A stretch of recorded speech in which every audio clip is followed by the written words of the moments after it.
Some stories are whispered, then quickly forgotten. Others stay with you, etched into your mind like scars you can't explain.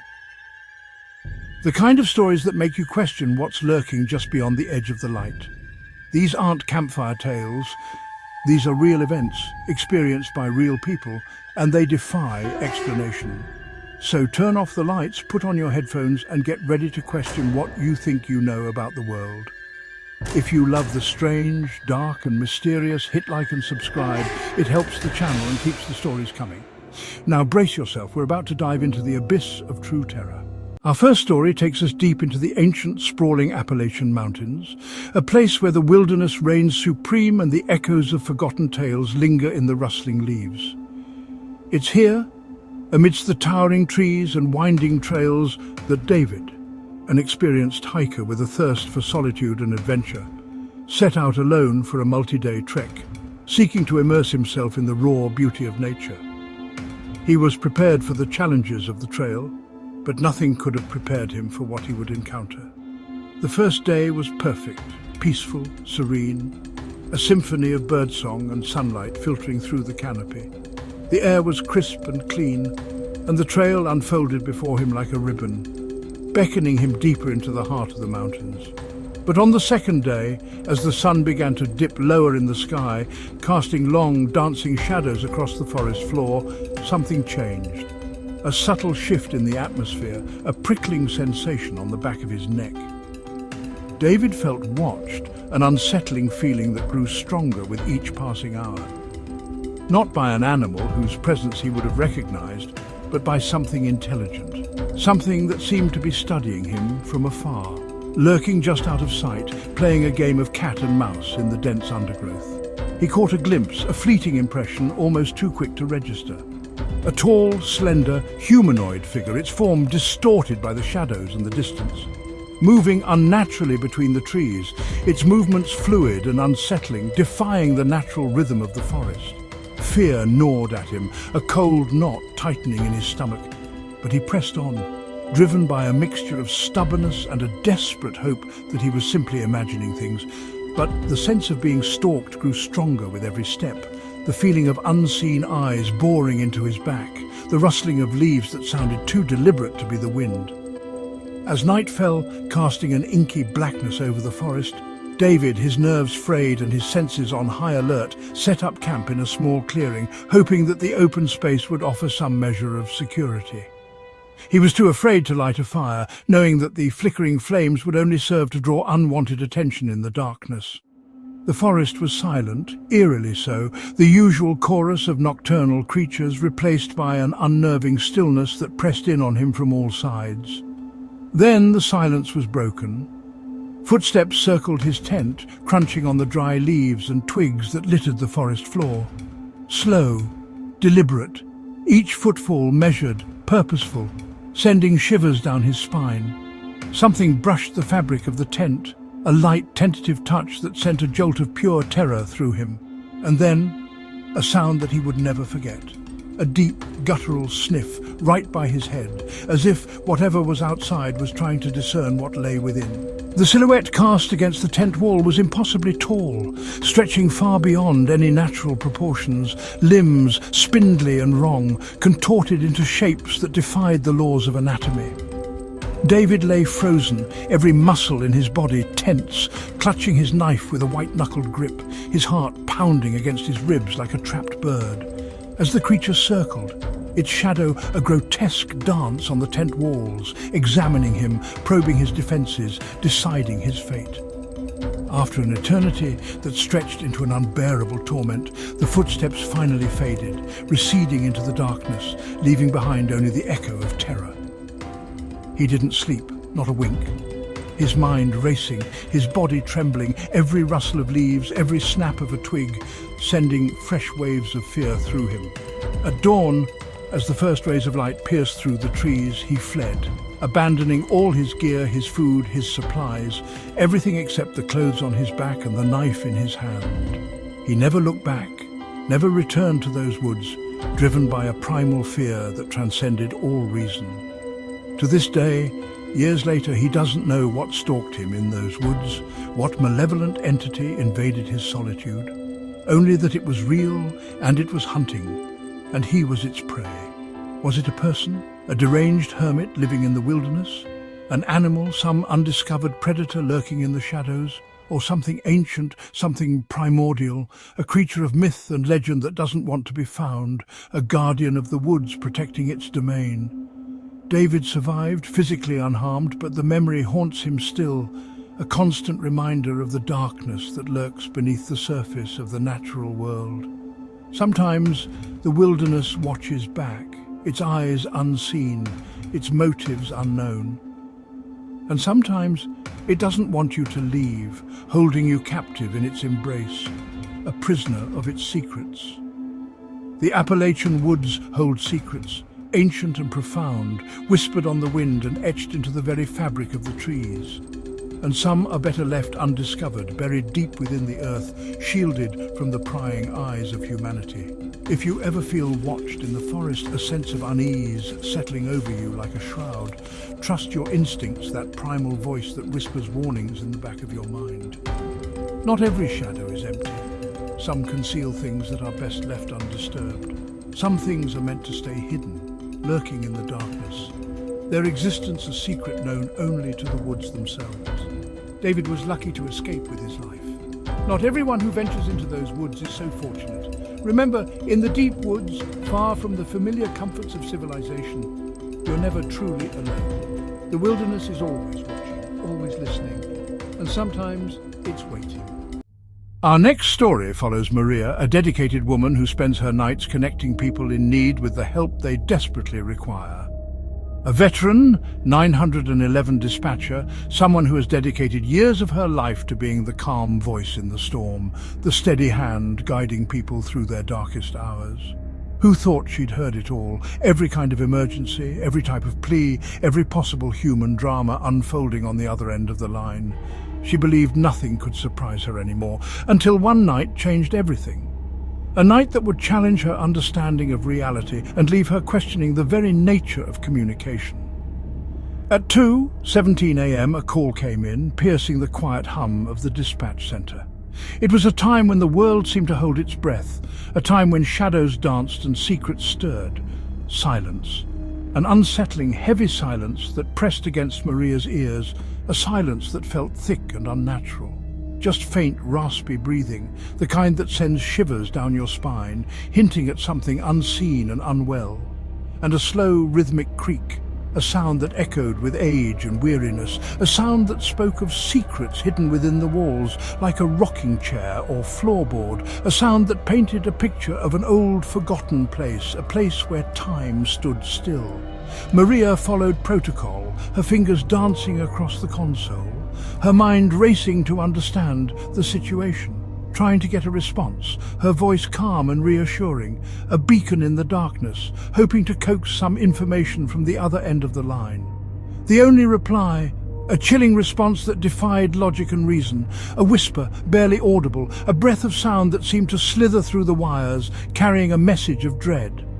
Away. A single word, laden with fear and urgency.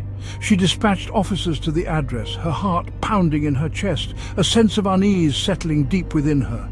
A suburban house, seemingly ordinary, yet now shrouded in an aura of mystery and foreboding. The breathing on the line grew frantic, a desperate struggle for air, a sign of impending doom. Then stopped with a gasp and a thud, the line going dead, leaving Maria in a chilling silence. The officers arrived, their sirens cutting through the night, their presence a stark contrast to the eerie stillness of the house. The house was empty, devoid of life, abandoned to the ravages of time. No furniture, no signs of life, only the ghosts of memories lingering in the air. Thick dust everywhere, a testament to years of neglect and abandonment, a blanket of silence covering everything. But there was a phone, a relic of a bygone era, a silent witness to the house's tragic history, an old rotary cord cut rendered useless, yet somehow still connected to something beyond comprehension. Sitting in the middle of the living room, as if placed there deliberately, a focal point of some unseen ritual. The call was still live, an impossible connection defying all logic and explanation. The timer ticking up, relentlessly counting the seconds of a call that should never have happened. The house had been abandoned for over 20 years, a forgotten place swallowed by time and silence. The previous owners vanished without a trace, leaving behind only whispers and unanswered questions. No one could explain how the call was made, how a disconnected phone in an abandoned house could reach out to the world, or who whispered that warning, that desperate plea to go away, a message from beyond the veil. The line stayed open for 7 more minutes, a silent testament to the unknown, a bridge between worlds, then disconnected on its own, severing the connection, leaving behind only questions and a lingering sense of dread. Maria was left staring at her console, the blinking lights and digital displays now seeming alien and incomprehensible. Shaken to her core, her perception of reality forever altered by the call from the abandoned house. The department logged it as trouble unknown, a bureaucratic label for something that defied explanation. But Maria knew better. She knew that some things cannot be explained, that some mysteries are best left undisturbed. Some calls come from places, from realms beyond our understanding, from the edges of reality that shouldn't be able to reach out, places where the laws of physics bend and break, where the past and present collide. Who was breathing? What tormented soul was trapped within those walls, desperately trying to communicate? Who whispered, "Go away"? What was the entity warning against, and why? And who or what were they warning? What malevolent presence lurked within the house, a presence so terrifying that it warranted a warning from beyond the grave? Sometimes the past refuses to stay silent, its echoes reverberating through time, haunting the present. Sometimes the dead still call for help, their voices faint and desperate, reaching out from the other side, seeking solace or revenge, or to warn the living, to protect them from dangers they cannot see, from horrors they cannot comprehend. Maria never forgot that night, the night the silence screamed, the silence on the line, the absence of sound, the void where a voice should have been, was more terrifying than any scream, a chilling reminder of the unseen forces that lurk just beyond our perception. Some mysteries can't be solved. Some doors are better left unopened. Some questions are best left unasked. Some calls echo from the other side, carrying whispers of the dead, warnings from beyond the grave. If you ever hear a whisper on the line, a faint voice carried on static and silence, listen closely. Pay attention to the nuances, the subtle inflections, for it may be a message from a place you cannot imagine. It might not be meant for you. It might be a message intended for someone else, a misdirected plea from a lost soul. And it might not be from this world. It might be a voice from beyond the veil, a whisper from the other side. Maria still listens for that voice, her ears straining to catch the faintest whisper, her heart pounding with a mixture of fear and fascination. Dreading the day it calls again, the day the silence is broken by a voice from the abandoned house. Some warnings are never meant to be heard, some secrets are best left buried, some doors are better left unopened. Our final story comes from Gary, a tale that chills you to the bone. Gary was a long-haul trucker who spent decades on the road, crisscrossing the country, hauling goods from coast to coast. He thought he'd seen it all, the good, the bad and the mundane, but nothing could have prepared him for what he encountered that fateful night. It was just another run until one night in West Texas changed everything, forever altering his perception of reality. The vast emptiness of the Texan landscape seemed to amplify the darkness, making it a tangible presence.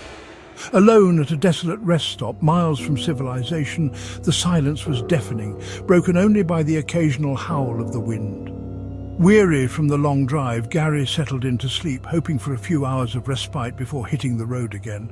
He closed his eyes, trying to block out the eerie feeling that had been creeping up on him all evening. Then came a soft, rhythmic tapping, a gentle percussion that seemed to emanate from the very fabric of the night. It was on his cab door, a subtle invitation, or perhaps a sinister warning. He looked, no one there, just the inky blackness and the shimmering heat haze rising from the asphalt. The tapping moved to the back of his sleeper, a creeping dread washing over him with each successive sound. It grew louder, more insistent, a frantic rhythm that echoed the pounding of his own heart. Suddenly, a violent bang shook the truck, rocking it on its suspension, a clear sign that whatever was out there meant harm. Gary grabbed his flashlight, his hand trembling, the beam cutting through the darkness like a desperate plea. He was ready to confront whoever was outside, adrenaline coursing through his veins, turning fear into a primal instinct for survival. But the lot was empty, the vast expanse of asphalt reflecting the cold, uncaring stars. No one in sight, just the oppressive silence and the feeling of being watched by something unseen. Then, in his side mirror, he saw it, a distortion in the darkness, a ripple in the fabric of reality. It was a tall, impossibly thin figure, a grotesque parody of a human form. Its limbs were too long, grotesquely elongated, bending at unnatural angles. It was moving with a jerky, unnatural gait as if controlled by unseen strings, each step a violation of the laws of physics. It was darker than the night, a void in the world. It was absorbing the light around it, swallowing the stars, a black hole in human form. The figure approached, gliding effortlessly across the asphalt, closing the distance with terrifying speed. It tapped on his window, a slow, deliberate gesture that sent shivers down his spine, then stood motionless, a silent sentinel of dread. It was as if staring right at him, piercing through the glass, seeing into his very soul. It moved to the other truck in the lot, its unnatural gait a silent promise of horror. It repeated the tapping, the sound echoing in the stillness of the night, a death knell for the unsuspecting driver. Gary watched, paralyzed, his blood turning to ice, unable to look away from the unfolding nightmare. As the other driver's cab light flicked on, a beacon of hope quickly extinguished. The figure lunged, a swift and brutal attack that defied explanation. The light went out, plunging the other truck into an abyss of darkness. A muffled scream, a desperate cry for help that was swallowed by the night. And then, silence. A heavy, suffocating silence that spoke volumes. The figure vanished, melting back into the shadows as if it were nothing more than a figment of a sleep-deprived imagination. The other truck was dark, silent, and utterly still. Gary didn't wait to find out what had happened. He started his engine, the roar shattering the silence, a desperate attempt to drown out the horror he had just witnessed. He sped away, tires screeching on the asphalt, leaving the rest stop and its dark secrets behind. He was not daring to look back, fearing what he might see in his rearview mirror. He drove until sunrise, the first rays of light offering a small measure of comfort, but doing little to dispel the terror that gripped his soul. His heart was pounding, a frantic drumbeat against his ribs, a constant reminder of his brush with the unknown. He was refusing to stop, pushing his rig and himself to the limit, driven by a primal need to escape. He drove until he reached a crowded truck stop, a haven of noise and humanity, a place where the darkness seemed less oppressive. He called the police anonymously, relaying the bare minimum of information, afraid of drawing attention to himself. He never learned what they found, choosing to bury the memory rather than risk uncovering the truth. Gary quit trucking a week later, unable to face the open road and the endless nights. He sold his rig, severing his ties to the life he once knew, desperate to escape the shadow that haunted him. And he never drove again, the memory of that night forever etched into his mind. Every time he closes his eyes, seeking a moment of peace, he sees that silhouette, the impossibly tall and thin figure lurking in the darkness. He hears that tapping, the rhythmic percussion that heralded the arrival of something truly evil. Some things on the road are more terrifying, are worse than any accident, any mechanical failure, any earthly danger. Some things hunt in the dark, preying on the vulnerable, feeding on fear, waiting for the lonely, the isolated, the ones who dare to venture into the heart of darkness, and the tired, the weary travelers who let their guard down, succumbing to the siren call of sleep. If you ever hear tapping, a gentle rhythm against the glass, on your window, a sound that seems both innocent and sinister in the middle of nowhere, miles from the nearest town, surrounded by nothing but darkness, don't look. Resist the urge to peer into the abyss, for what stares back may shatter your sanity. Don't answer, don't acknowledge the presence, for it thrives on attention, on fear, on the very essence of your being. Just drive, put as much distance as possible between yourself and the unknown horror. pray that it doesn't follow. Gary survived, escaping with his life, but forever scarred by the encounter. But the road is never the same. The open highway now a place of fear and uncertainty, a constant reminder of the darkness that lurks just beyond the headlights. The highways hold secrets, whispers of forgotten tragedies, echoes of unexplained events. And some are deadly, claiming the lives of unsuspecting travelers, leaving behind only unanswered questions and lingering dread. Not every traveler makes it home. Some vanish without a trace, swallowed by the vast emptiness of the American landscape. And not every shadow is empty. Some are filled with malevolent intent, waiting for the opportune moment to strike. Sometimes the darkness is alive, a sentient entity that feeds on fear and despair. And it's waiting for you, lurking just beyond the edge of the light, patiently biding its time. The forest, the phone, the open road, none are as safe as they seem. David, Maria and Gary were ordinary people, forever changed by what they survived.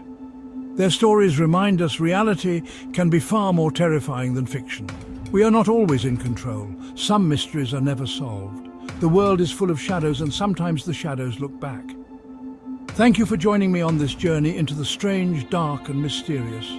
Subscribe for more true stories if you dare. Stay safe out there.